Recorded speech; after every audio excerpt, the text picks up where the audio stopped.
बांग्लादेशियों पर कमर तोड़ प्रहार, माफियाओं में हाहाकार। सूरत के बाद भरूच से धरे गए 44 बांग्लादेशी।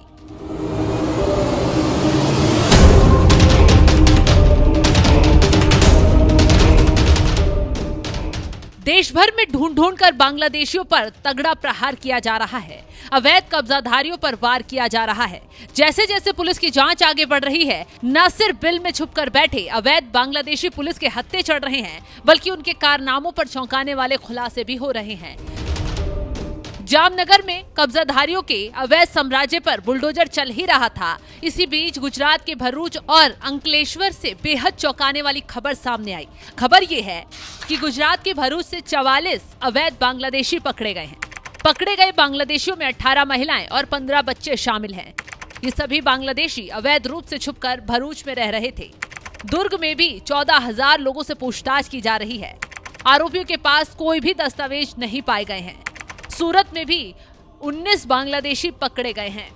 अब इन बांग्लादेशियों से पूछताछ की जा रही है, कौन इन्हें यहाँ लाया, किसने साजिश के तहत इन्हें बसाया, क्योंकि सिर्फ कार्रवाई बांग्लादेशियों पर ही नहीं बल्कि उन्हें यहाँ बसाने वाले बिचौलियों पर भी सख्ती से की जा रही है। सबसे चौंकाने वाली बात तो ये है कि इन बांग्लादेशियों से जब कागजात मांगे गए तो किसी के पास फर्जी कागजात पाए गए तो किसी के पास कोई पेपर ही नहीं मिले, और खुलासा हुआ कि दलालों के जरिए या फिर डंकी रूट के जरिए इन लोगों ने गुजरात तक शरण ली। यही वजह है कि पहलगाम आतंकी हमले के बाद मोदी सरकार न सिर्फ आतंक की कमर तोड़ रही है, बल्कि भारत में घुसपैठ कर सुरक्षा को घात लगाने वालों को भी सख्ती से तोड़ रही है। मोदी सरकार की रडार पर हैं बांग्लादेशी घुसपैठिए, जिनके अवैध साम्राज्य पर न सिर्फ बुलडोजर दौड़ाया जा रहा है, बल्कि बांग्लादेशियों की धरपकड़ कर उन्हें वापस बॉर्डर पार भी फेंका जा रहा है। इसी जांच का नतीजा है कि बांग्लादेशियों की धरपकड़ के साथ साथ कब्जाधारियों की कमर भी गुजरात में तेजी से तोड़ी जा रही है। हाल ही में गुजरात के जामनगर में बड़ी संख्या में अवैध घरों पर बुलडोजर दौड़ाया जा रहा है। रंगमती नदी के किनारे अतिक्रमण हटाते हुए प्रशासन ने 19.19 लाख वर्ग फुट जमीन को मुक्त करवाया है।